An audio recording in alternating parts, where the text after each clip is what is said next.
আপনারা বাসায় গিয়ে একটা প্রযুক্তি সম্পর্কে পড়াশোনা করেন, আমি আর কিছু বলে দিব না পাবলিকলি। প্রযুক্তিটার নাম হচ্ছে হার্প, HAARP, হার্প। আপনারা তুরস্কের ভূমিকম্প সম্পর্কে জানেন। কিছু বিষয় আছে যেটা আমি এখনো মেলাতে পারছি না। বুঝলাম যে ভূমিকম্প আল্লাহ পাকের আযাব, আল্লাহর গজব। কাফের মুশরিক মুনাফিকদের উপর যখন আসে তখন এটা গজব বলেই ধরে নেওয়া যায়, আর যখন মুমিন মুসলিমদের উপরে আসে তখন আমরা মনে করি এটা আমাদের হয়তো পাপের শাস্তি, বা আল্লাহ পাক আমাদেরকে সতর্ক করছেন, অথবা রহমত, এর মধ্য দিয়ে আল্লাহ গুনাহ মাফ করে দিবেন, আমরা এমনটা মনে করি। কিন্তু কিছু পয়েন্টস এখনো মিলাতে পারছি না। 1 মাস আগে নেদারল্যান্ডের একজন বিজ্ঞানী বলেছিলেন যে 1.5 মাসের মধ্যে তুরস্কে একটা ভূমিকম্প হবে। 1 মাস আগে নেদারল্যান্ডের একজন বিজ্ঞানী বলেছিলেন 1.5 মাসের মধ্যে তুরস্কে একটা ভূমিকম্প হতে পারে। কিভাবে সে জানলো বা এস্টিমেট করলো এখনো মেলাতে পারি নাই। 2 নম্বর প্রশ্ন, সাম্প্রতিক সময়ের তুরস্ক আর ওই মোস্তফা কামাল আতাতুর্কের সময়কার তুরস্ক এক নয়। অটোমান এম্পায়াররা যখন পরাজিত হয়েছে 1914 থেকে 18-র মধ্যে, এবং ব্রিটেন যে লন্ডনে যাওয়ার জন্য তোমরা পাগল হয়ে থাকো, তারা সমস্ত জিউসদেরকে নিয়ে এই ফিলিস্তিন ভর্তি করে দিয়েছিল, মনে আছে? এই ফিলিস্তিনে ইহুদিরা আসলো কোত্থেকে, কার হাত ধরে আসছে? একা একা আসছে না ব্রিটেনের হাত ধরে আসছে? ব্রিটেনের হাত ধরে আসছে। যেই ব্রিটেনে যাওয়ার জন্য এবং যে লন্ডনের ডলার বা এই পাউন্ড টাউন কি বলে এগুলো আর্ন করার জন্য আপনারা ব্যতিব্যস্ত হয়ে থাকেন আর, এবং চুলটাও কাটেন লন্ডন স্টাইলে, একদম বাথরুমের কমোডও সব ইংলিশ ভাষা, একদম কাট পেস্ট আর কি। তো তারা কি করেছিল, তারা পুরো বিশ্বের শোষণ করেছে, জুলুম করেছে। এমনকি আমাদের এই উপমহাদেশেও 200 বছর তারা রাজত্ব করেছে। আমাদেরকে, আমাদের বাপদাদাদেরকে পাছায় লাথি মেরেছিল এরা, ভুলে গেছেন মনে হয়। আর আমরা তো অ্যাকুরিয়ামের মাছের মতো মেমোরি নিয়ে চলি, আমরা আসলে ভুলে যাই যে আগামীকাল কি হয়েছে, মানে গতকাল কি হয়েছে। তো সেখানে যাওয়ার জন্য আমরা খুব ব্যতিব্যস্ত হয়ে থাকি। তো তারা কি করেছিল, তারা অটোমান এম্পায়ারদেরকে সেখান থেকে সরিয়ে দিয়ে সেখানে ওই জায়গাটা জিউসদের জন্য, ইহুদিদের জন্য উন্মুক্ত করে দিয়েছিল বলি, নাউজুবিল্লাহ। ওই জায়গাটা কাদের? এদিকে মনোযোগ দেন। ওই জায়গাটা কাদের, মুসলিমদের না অমুসলিমদের? যে জায়গাটা এখন জিউসরা দখল করে আছে, ওই জায়গাটা কি আমাদের না অন্য কারো? কাদের? বাইতুল আকসা, মসজিদুল আকসা কাদের? আমাদের না ওদের? ওটা সরিয়ে ফেলার প্ল্যান হচ্ছে এখন। ওটা সরিয়ে ফেলে ওখানে টেম্পল নির্মাণ করা হবে। এসবের তো আমাদের খবর নাই। আমরা তো ওই যে বললাম না, উঠেন বসেন নিয়ে পড়ে আছে, চা খাওয়া কফি খাওয়া, হ্যাঁ আমাদের এইগুলা মজা, আমরা এগুলো নিয়ে পড়ে আছি বেশি। আল্লাহ আমাদেরকে বোঝার তৌফিক দান করুন। আর যারা দিনকে নিয়ে ফিকির করে তাদেরকে এখন কোণঠাসা করে রাখা হচ্ছে, তাই না? যারা দিনকে নিয়ে সত্যিকারেই কিছু ফিকির করে তাদেরকেই জাতির সামনে আজকে খারাপভাবে উপস্থাপন করা হয়েছে। তবে আমি বলবো ধৈর্য ধরেন, কারণ ধৈর্যের চেয়ে উত্তম কোনো গুণ আল্লাহ কাউকে দেন নাই। ইনশাআল্লাহ তাআলা ফাইন্না মাআল উসরি ইউসরা, কষ্টের পরেই আসবে কি? স্বস্তি। ইন্না মাআল উসরি ইউসরা, আবারও বলছি কষ্টের পরেই আসবে কি? স্বস্তি। এটা আসবেই। তো যেটা বলছিলাম পয়েন্ট একটু খেয়াল করেন, তারা কিন্তু ইহুদিদেরকে জায়গা করে দিয়েছে জেরুজালেমে। ওই সময় অটোম্যানদেরকে পরাজিত করে ওরা একজনকে ক্ষমতায় বসিয়েছিল, তার নাম হচ্ছে মোস্তফা কামাল আতাতুর্ক, নাম শুনেছেন? সে যখন ক্ষমতায় এসেছিল তখন পুরো তুরস্কটাকে ইউরোপ বানিয়ে ফেলেছে। কিরকম? ওই যে রাস্তাঘাটে নগ্ন হয়ে মেয়েরা ঘুরে বেড়াচ্ছে, নামাজ বন্ধ, আজান বন্ধ, মাদ্রাসা বন্ধ। আজান যদি দিতেও হয় তাও আরবি ভাষায় না, তুর্কি ভাষায় দেওয়া লাগে। আপনারা জানেন কিনা ওই সময় সব মাদ্রাসা বন্ধ করে দেওয়া হয়েছিল, মসজিদগুলো তালা মেরে দেওয়া হয়েছিল, দিন শিখা যাবে না, দাড়ি রাখা যাবে না, মানে একদম জিরো টলারেন্স, ইসলামের এগেনস্টে একদম জিরো টলারেন্স। কার যুগে? মোস্তফা কামাল আতাতুর্কের যুগে। এই তুরস্ক কিন্তু আগের তুরস্কের মতো নয়। বিগত 15 থেকে 20 বছরে সে কিন্তু মাশাআল্লাহ ইসলামের কল্যাণে কাজ করার চেষ্টা করছে। আমরা জানি সে ন্যাটোর মধ্যে আছে, আমরা জানি রাশিয়ার সাথে তার একটা বন্ড আছে, আমরা জানি যে সিরিয়া ওয়ারের মধ্যে সে কিছু ভূমিকা রেখেছে। অনেক নেগেটিভ বিষয় আছে, এটা আপনি বলতে পারেন, ঠিক আছে, আমি মানি, বিকজ আমি ওয়ার্ল্ড অ্যাফেয়ার্সের একজন ছাত্র। কিন্তু এটাও আপনাকে দেখতে হবে যে কোন জায়গা থেকে তিনি তুরস্ককে টেনে নিয়ে কোন জায়গায় আসার চেষ্টা করেছে। তিনি নামাজ চালু করেছেন, মসজিদ উন্মুক্ত করেছেন, মাদ্রাসা শিক্ষা ব্যবস্থার উন্নয়ন করেছেন, ইসলামিক কালচার চালু করেছেন, এই যে সংস্কৃতি ছড়িয়ে, ইসলামিক সংস্কৃতি ছড়িয়ে দেওয়ার চেষ্টা করছেন, অটোম্যানদের হারানো সেই গৌরব আবার ফিরে আনার চেষ্টা করছিলেন। এবং এই চেষ্টা ক্রমাগত অব্যাহত আছে কিন্তু, এবং জাতি তাকে কিন্তু খুব ভালোবাসে, জাতি তাকে খুব ভালোবাসে। এখন সাম্প্রতিক সময় যে ইস্যুটা হয়েছিল কোরআন পুড়িয়ে দেয়, এসো মনে আছে? কোন দেশ পুড়িয়ে দিয়েছিল? সুইডেন, মনে আছে? তো এই ইস্যুটা নিয়ে কিন্তু সবচেয়ে বেশি প্রতিবাদ করেছে যে রাষ্ট্রটা, তার নাম তুরস্ক। কথা বুঝতে পারছেন? শুধু তাই নয়, ওই ন্যাটোতে যোগদানকে কেন্দ্র করে ন্যাটোর সাথে তার একটা কনফ্লিক্ট চলছে। সুইডেন, ডেনমার্ক, ফিনল্যান্ড এরা যে ন্যাটোর কাছাকাছি আসতে চাচ্ছে, তুরস্ক ডিফিট করছে, না আসা যাবে না। এটা নিয়ে পশ্চিমাদের সাথে তার খুব বাকবিতণ্ডা চলছিল লাস্ট কয়েকদিন থেকে। আপনারা কি খবর দেখেন? আমার লেকচার বুঝতে পারছেন কি? আচ্ছা, বাকবিতণ্ডা চলছে পশ্চিমাদের সাথে। এবার আপনাকে কয়েকটা পয়েন্ট বলি। নেদারল্যান্ডের সেই বিজ্ঞানী কেমন করে বলল যে দেড় মাসের মধ্যে এটা হতে পারে, এক পয়েন্ট। দুই নাম্বার হচ্ছে এই কয়েকটা ইস্যুর পরে কোরআন পুড়িয়ে দেয় ইস্যু, তুরস্কের প্রতিবাদ, ন্যাটোর কনফ্লিক্ট ইত্যাদি, এই ইস্যুগুলোর মধ্য দিয়ে যখন উত্তপ্ত বাক বিনিময় হচ্ছে, তখন ব্রিটেন, জার্মানি আর ইউএসএ তারা বলে দিয়েছিল 7-10 দিন আগেই বলে দিয়েছিল যে আগামী 10 দিনের মধ্যে তুরস্কে একটা ভয়াবহ হামলা হতে পারে। কি হতে পারে? হামলা। তারা বলেছে সন্ত্রাসী হামলা হতে পারে।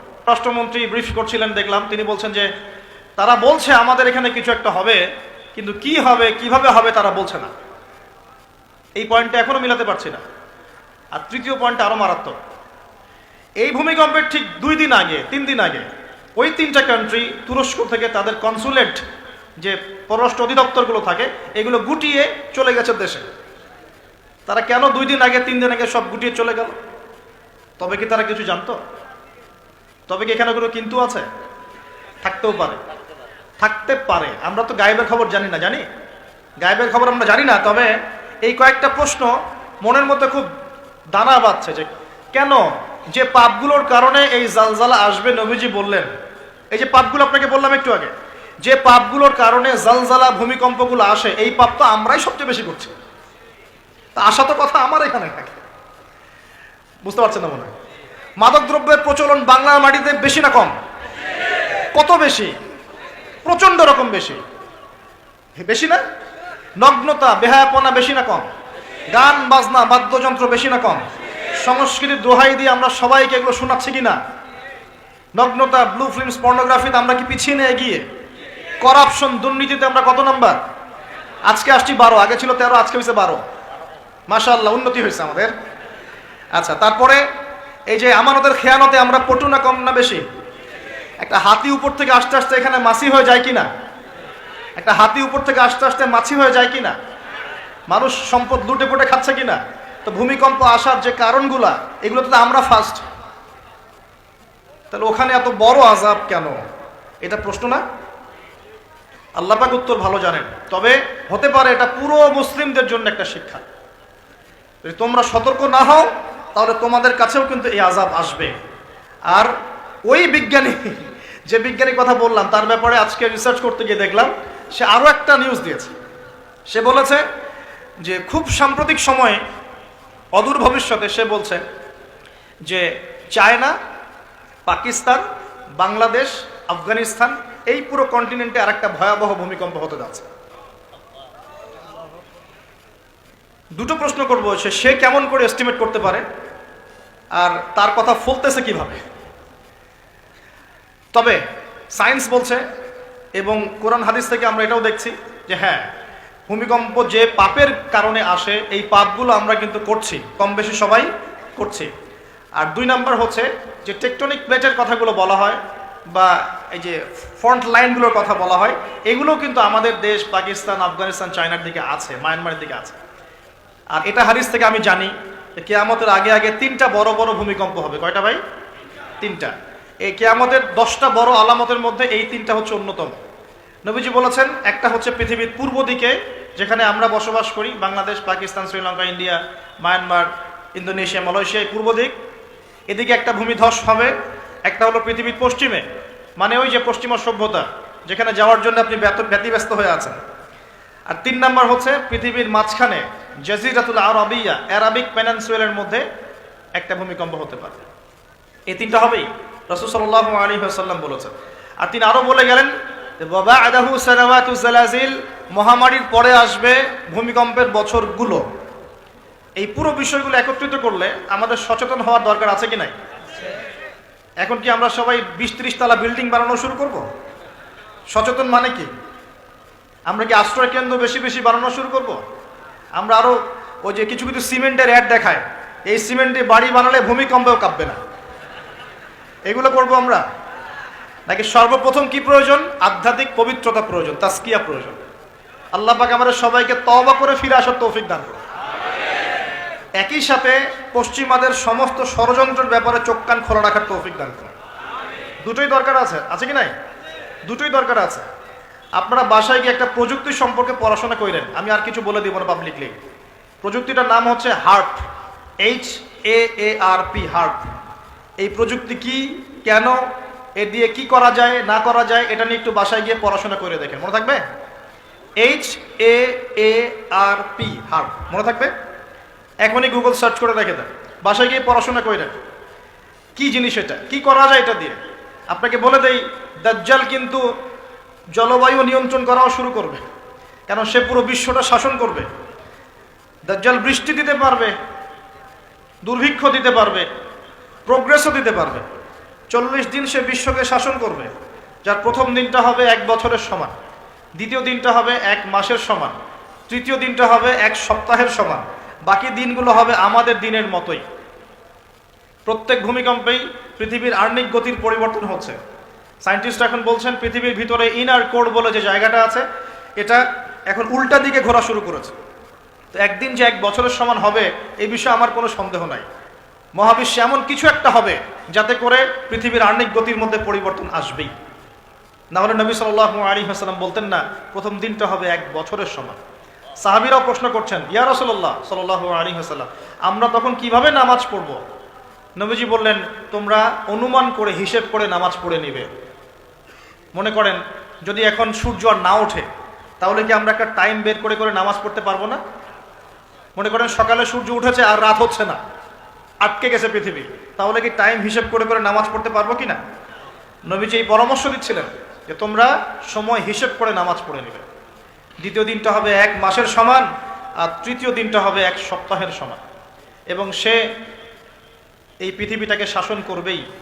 এবং নবীজি একটা হাদিসে বলছেন, পৃথিবীর মক্কা মদিনা বাদ দিয়ে এমন কোনো জায়গা নাই যেখানে সে বিচরণ করবে না।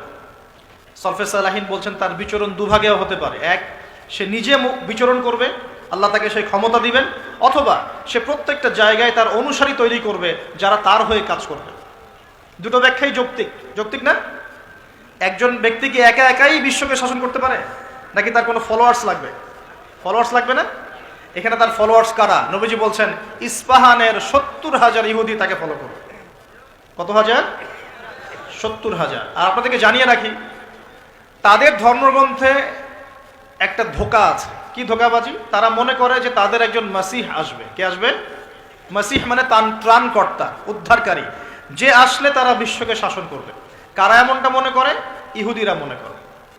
তারা মনে করে তাদের একজন মাসিহ আসবে, তারা যখন আসবে তখন তারা বিশ্বটাকে শাসন করা শুরু করবে। আস্তে আস্তে কি তারা বিশ্ব শাসন করছে কিনা বলেন?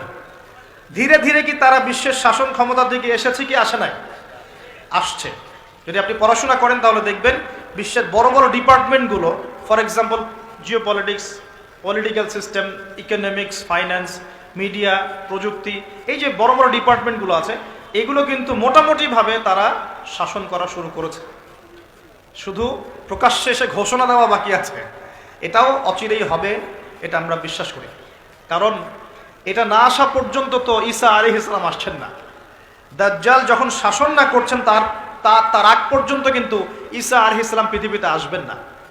দাজ্জালের শাসনকে ধসিয়ে দেওয়ার জন্যে, শেকড় থেকে উপড়ে ফেলার জন্যই আল্লাহ রাব্বুল আলামিন নবী ঈসা আলাইহিস সালামকে আবার পাঠাবেন ইনশাআল্লাহ তাআলা।